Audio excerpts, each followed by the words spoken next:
que je trouve vraiment assez salutaire. Okay.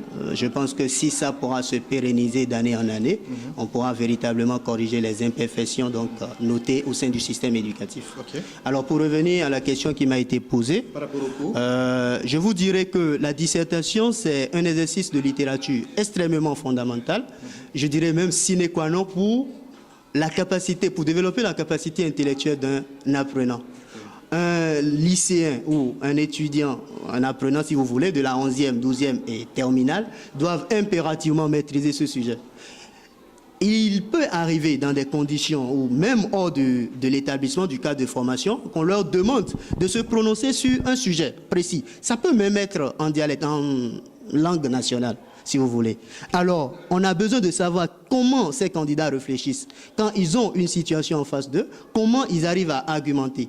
Comment ils peuvent développer une thèse, comment ils peuvent également prendre le contre-pied d'une thèse qu'on leur propose et comment ils peuvent peser le pour et le contre d'une situation pour pouvoir donc dégager ce que nous appelons une synthèse. Et nous avons besoin donc d'enrichir leur capacité intellectuelle à se prononcer face à différentes situations qui se posent à eux dans la vie courante. Voilà, justement, comment vous appréciez personnellement la capacité intellectuelle, la capacité rédactionnelle des élèves de la 11e année que nous avons en face de nous? Bon, là, la question est personnalisée. Je crois que pour ce qui concerne... En tant que professeur de procès, parce que vous êtes là, vous êtes à leur contact. Déjà, dans la communication, vous pouvez vous faire une idée. Bien sûr, bien sûr. Je crois que c'est pour ça que je disais tout à l'heure que la question est personnalisée, puisque là, je ne pourrais que me prononcer sur les deux classes que je tiens ici au lycée. Je vous dirais que pour le peu de temps que j'ai déjà passé avec eux, du début de l'année jusque-là, je pense que c'est vrai. Aucune œuvre humaine n'est parfaite, mais pour le peu que j'ai quand même, c'est plus ou moins satisfaisant. J'ai des apprenants qui quand même ne ménagent aucun effort quand même à améliorer ou à se perfectionner de jour en jour. Okay. Alors, ils se documentent beaucoup, ils font assez de travaux de recherche. Et ils embêtent également beaucoup. Quand je dis embête, c'est entre griffes, bien sûr, dans le sens de pouvoir améliorer donc, la qualité du travail. Je suis extrêmement fier donc d'être au sein du groupe scolaire Lavoisier pour pouvoir les tenir. Ils sont bons et je pense qu'ils ont un avenir meilleur et radieux. Okay. Ils ont juste besoin d'un bon suivi. Voilà, par rapport au cadre éducatif de Lavoisier, quelle appréciation, quelle lecture vous avez de ce cadre éducatif? Le cadre éducatif de Lavoisier, je ne dirais pas qu'il est le meilleur dans la sous-région, mais je pense que conformément aux dispositions qui ont été prises donc, en début d'année, je n'ai pas particulièrement à mon niveau noté d'imperfection ou d'incohérence par rapport à ce qui a été donc dicté de la part de la direction communale des études. Je vois qu'ils s'harmonisent de temps en temps, ils essaient de faire des mises à jour et cela ne peut qu'enrichir donc la qualité de l'éducation ou du système éducatif. Maintenant, parlant de qualité du système éducatif, dans le cadre d'améliorer la qualité de ce système éducatif, des réformes ont été injectées, engagées à tous les niveaux de l'enseignement élémentaire jusqu'à l'enseignement secondaire. Particulièrement dans le secondaire, il y a l'évaluation continue qui est connue.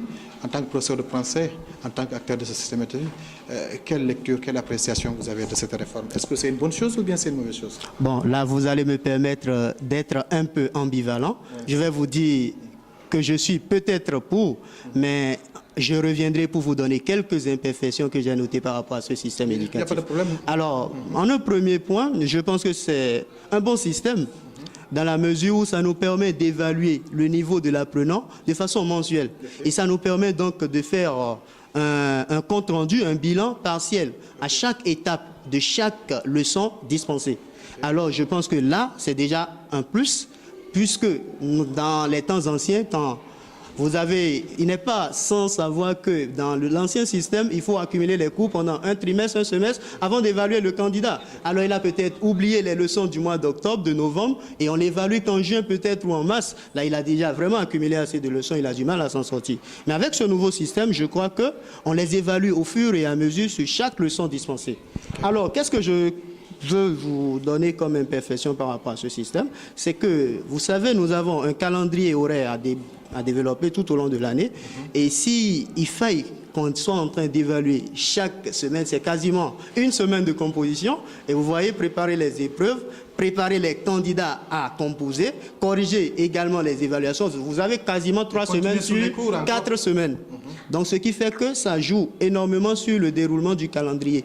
Alors, on se demande, est-ce qu'avec ce système, on sera à 100% sûr véritablement dérouler toutes les leçons programmées dans chaque niveau d'études? Ça, c'est un gros point d'interrogation.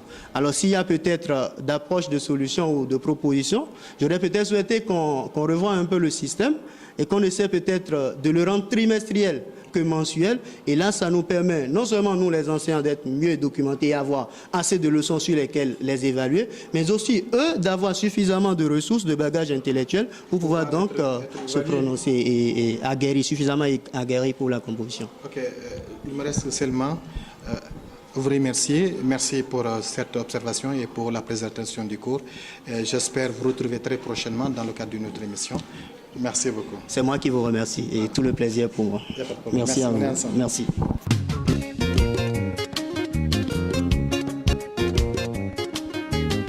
Voilà, merci une fois encore de nous accorder tout l'intérêt. Merci une fois encore pour tout l'intérêt que vous nous accordez dans le cadre de cette émission. Faire la promotion de la jeune fille, c'est faire la promotion de l'éducation de la jeune fille. À présent, nous sommes accompagnés dans cette émission de la demoiselle Mariam Dalanda. Bonsoir et bienvenue dans cette émission. Bonsoir. Voilà, tout à l'heure, on a suivi ensemble un cours sur la technique de rédaction, notamment la dissertation. Essentiellement, personnellement, qu'est-ce que tu as retenu de ce cours?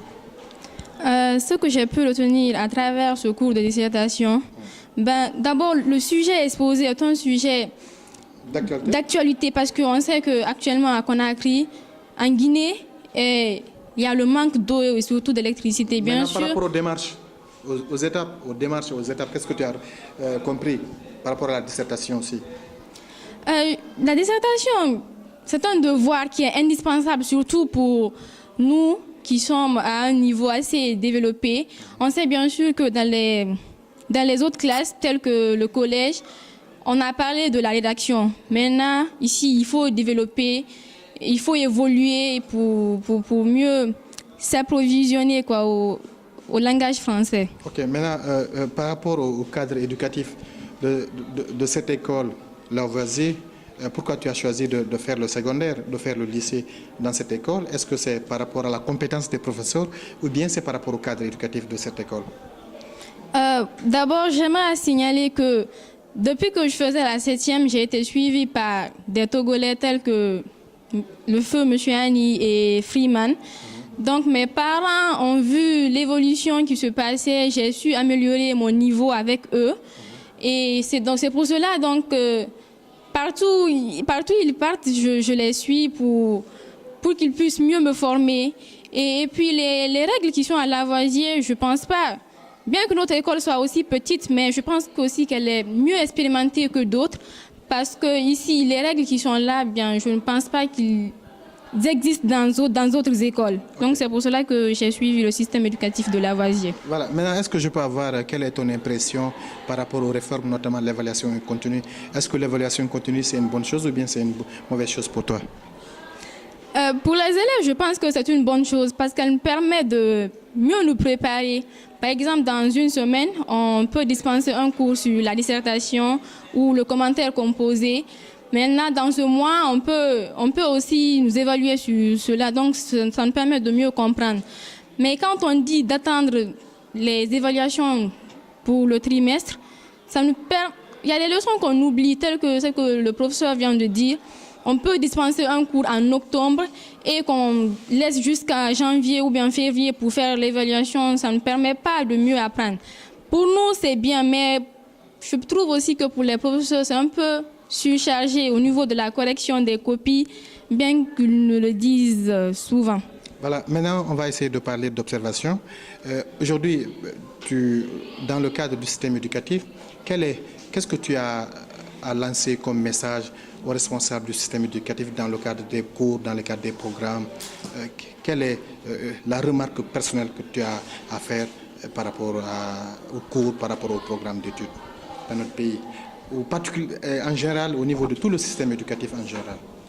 La remarque que j'ai à faire est que d'abord les programmes sont bien améliorés et ça nous permet à mieux suivre les cours. J'aimerais juste dire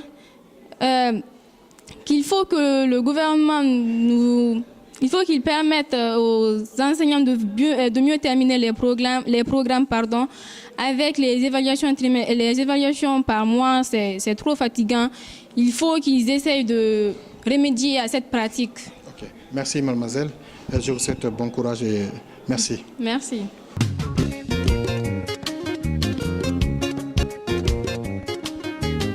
Voilà comment cette émission s'achève. Merci à toute l'équipe qui m'a aidé à la préparation et à la réalisation de cette émission. Aujourd'hui, au compte de cette émission, nous étions au lycée Lavoisier de Dixine Bora.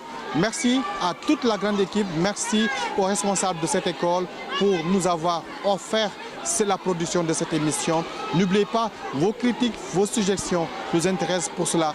Appelez-nous au 622 65 39 83. Merci une fois encore. Au revoir et à bientôt.